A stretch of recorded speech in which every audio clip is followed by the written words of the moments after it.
नमस्कार दोस्तों। आज मैं आपको एक ऐसी खौफनाक घटना के बारे में बताने जा रहा हूँ जिसे सुनकर आपके रोंगटे खड़े हो जाएंगे। ये कहानी एक टैक्सी ड्राइवर मुकेश की है, जिसे आधी रात को एक रहस्यमयी सवारी मिली। इस सवारी ने उसकी ज़िंदगी बदल दी। तो चलिए मुकेश के नज़रिए से कहानी को सुनते हैं और इस खौफनाक सफ़र की शुरुआत करते हैं। मेरा नाम मुकेश है। मैं उत्तर प्रदेश के एक छोटे से शहर में रहता हूँ। मैंने अभी अपना ग्रेजुएट कंप्लीट किया है और अभी मेरे पास कोई काम नहीं है। मैं जॉब ढूंढते ढूंढते काफ़ी थक चुका था और कहीं भी जॉब नहीं मिल रही थी। तो एक दिन मैं शाम को घूमते हुए एक ढाबे पर चाय पीने के लिए रुका। तभी मैंने देखा कि एक टैक्सी उस ढाबे के सामने रुकी। मैंने देखा कि उसमें से जो ड्राइवर निकला वो मेरे कॉलेज का दोस्त सोहन था। हम लोगों को काफ़ी दिनों बाद मिलकर बहुत खुशी हुई। हम लोगों ने एक दूसरे के हालचाल पूछे। उसने मुझे बताया कि वो टैक्सी चला रहा है और बहुत अच्छे से अपने घर का खर्चा निकाल रहा है। तभी सोहन ने मुझसे पूछा कि आजकल मैं क्या कर रहा हूँ। मैंने सोहन को बताया कि यार, कॉलेज से निकलने के बाद से मैं जॉब ढूंढ रहा हूँ, लेकिन कोई अच्छी जॉब नहीं मिल रही है। इस बात पर सोहन ने मुझसे कहा, यार मैंने भी कॉलेज से निकलकर कुछ दिन जॉब ढूंढी थी, लेकिन मुझे भी जॉब नहीं मिली। तो मेरे चाचा ने मुझे टैक्सी चलाने का सुझाव दिया और मैंने एक पुरानी टैक्सी खरीद ली। उसके बाद से टैक्सी से ही मुझे इतनी अच्छी कमाई होने लगी कि मैंने जॉब के बारे में सोचना बंद कर दिया। आज मेरे पास 2 टैक्सी हैं। तभी सोहन ने मुझसे कहा कि यार, अगर तू बुरा ना माने तो मेरी बात मान। तो कुछ दिन मेरी दूसरी टैक्सी चलाकर देख ले और साथ साथ जॉब भी ढूंढता रहे। जब तुझे जॉब मिल जाए तो तू टैक्सी मत चलाना। और वैसे भी आजकल हमारे शहर में टैक्सी की बहुत कमी है, तुझे सवारियां आराम से मिल जाएंगी। सोहन का ये आइडिया मुझे ठीक लगा, क्योंकि मेरे पास अभी कोई काम नहीं था और मुझ पर खर्चों का बोझ भी था।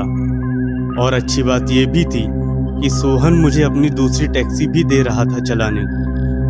मैंने सोहन को हाँ कर दिया। तो सोहन ने मुझे अगले दिन सुबह स्टेशन के पास बुलाया। मैं अगले दिन तैयार होकर सोहन के पास पहुंच गया। तो सोहन ने मुझे अपनी दूसरी टैक्सी की चाबी दी और मुझे सारा किराए का हिसाब समझाया। हम लोगों ने थोड़ी देर इंतजार किया और ट्रेन आने पर काफ़ी सवारियां आने लगीं और मुझे भी सवारियां मिली। मैं बहुत खुश हुआ और उस दिन मैंने अपनी उम्मीद से ज़्यादा रुपए कमाए।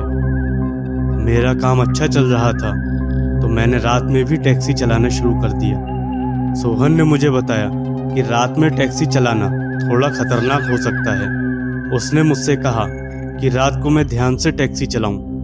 अब मैं रात को भी टैक्सी चलाने लगा और ध्यान से सवारियों को ले जाता। अब मैंने फ़ोन पर भी बुकिंग लेना शुरू कर दिया था। एक बार की बात है, मैं रात को अपने टैक्सी स्टैंड पर बैठा हुआ था और सवारी का इंतजार कर रहा था। रात के करीब 1 बजे थे।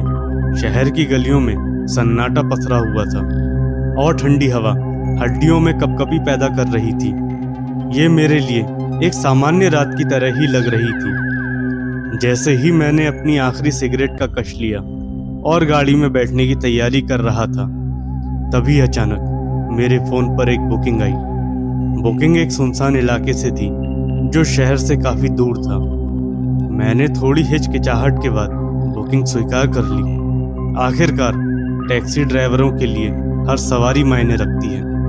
मैंने गाड़ी स्टार्ट की और उस इलाके की ओर बढ़ने लगा। सड़कें सुनसान और अंधेरी थी। मेरे मन में एक अजीब सा डर बैठने लगा था। जब मैं बुकिंग की लोकेशन पर पहुंचा तो वहां चारों ओर घना जंगल और खंडर जैसी पुरानी इमारतें थीं। इस लोकेशन पर मैं कभी नहीं आया था। मैंने गाड़ी की लाइट्स जला दी, लेकिन वहां कोई नहीं था। तभी अचानक एक औरत सफ़ेद साड़ी में दिखाई दी।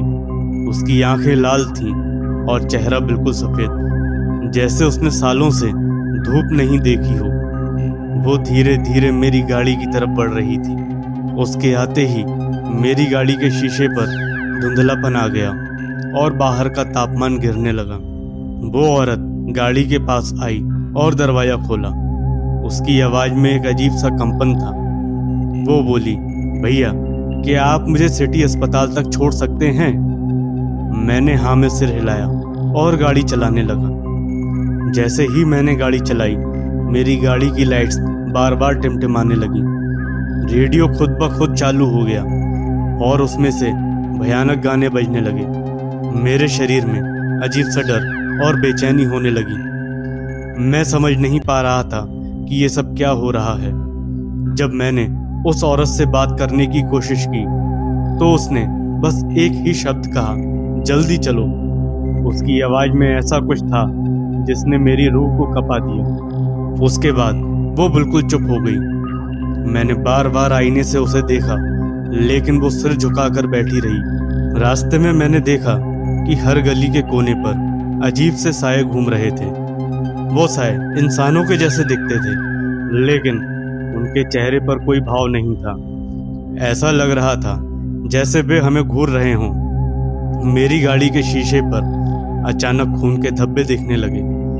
मेरी सांसें तेज हो गईं और मुझे पसीना आने लगा, जबकि बाहर ठंड थी। मैंने अपनी पूरी हिम्मत जुटाकर गाड़ी चलाना जारी रखा, लेकिन जैसे ही हम अस्पताल के करीब पहुंचे, गाड़ी का इंजन अचानक बंद हो गया। चारों ओर अंधेरा था और केवल गाड़ी की हेडलाइट्स में ही कुछ दिख रहा था। मैंने देखा कि सड़क के बीच में कुछ धुंधली आकृतियां खड़ी थीं। तभी वो औरत बोल पड़ी, भैया मेरे घर वाले मेरा इंतजार कर रहे हैं, मुझे उनसे मिलना है। उसकी आवाज में इतना दर्द था कि मेरा दिल कांप उठा। मैं समझ नहीं पा रहा था कि वो क्या कह रही है। मैंने गाड़ी फिर से स्टार्ट करने की कोशिश की, लेकिन गाड़ी ने चलने से मना कर दिया। तभी मैंने देखा कि अस्पताल के गेट पर बहुत सारे लोग खड़े थे। उनके कपड़े फटे हुए थे और चेहरे पर डरावने भाव थे। वो सभी मेरी ओर देख रहे थे। अचानक मुझे एक ठंडी हवा का झोंका महसूस हुआ और गाड़ी अपने आप चालू हो गई। मैंने गाड़ी अस्पताल के गेट के अंदर ले ली। जैसे ही मैंने उस औरत को बाहर निकलने के लिए कहा, उसने मुस्कुराते हुए मेरी ओर देखा और कहा, धन्यवाद भैया, आपने मुझे मेरे घर पहुंचा दिया। उसकी मुस्कान में कुछ अजीब था जिसे मैं समझ नहीं पा रहा था। वो गाड़ी से उतरी और धीरे धीरे अस्पताल की ओर बढ़ने लगी। मैंने उसे जाते हुए देखा और तभी मेरे कानों में एक आवाज गूंजी, ये अस्पताल पिछले 20 सालों से बंद पड़ा है, यहाँ कोई नहीं आता। और वो जोर जोर से हंसने लगी। मेरे शरीर में एक अजीब सी सिरहन दौड़ गई। मैंने तुरंत गाड़ी को रिवर्स किया और वहां से भाग निकला। मेरे दिल की धड़कनें तेज हो गई थीं और मैं समझ नहीं पा रहा था कि ये सब क्या हो रहा था। अगले दिन जब मैंने सोहन को इस घटना के बारे में बताया तो उसने बताया कि उसने भी इस अस्पताल के बारे में कुछ कहानियां सुनी थी। कहते हैं कि उस अस्पताल में एक बार आग लग गई थी और कई लोग जलकर मर गए थे। उसी दिन से वहाँ कई अजीब घटनाएं घटती रहती हैं। मैंने उस घटना के बाद उस इलाके में कभी टैक्सी नहीं चलाई। आज भी जब मैं उस रात को याद करता हूँ तो मेरी रूह कांप जाती है। शायद वो औरत भूत थी और अपने परिवार से मिलने के लिए भटक रही थी। तो दोस्तों, ये थी मुकेश की खौफनाक कहानी। अगर आपको ये कहानी पसंद आई हो तो इसे ज़रूर शेयर करें और हमारे चैनल को सब्सक्राइब करना ना भूलें। अगली बार फिर मिलेंगे एक और डरावनी कहानी के साथ। धन्यवाद।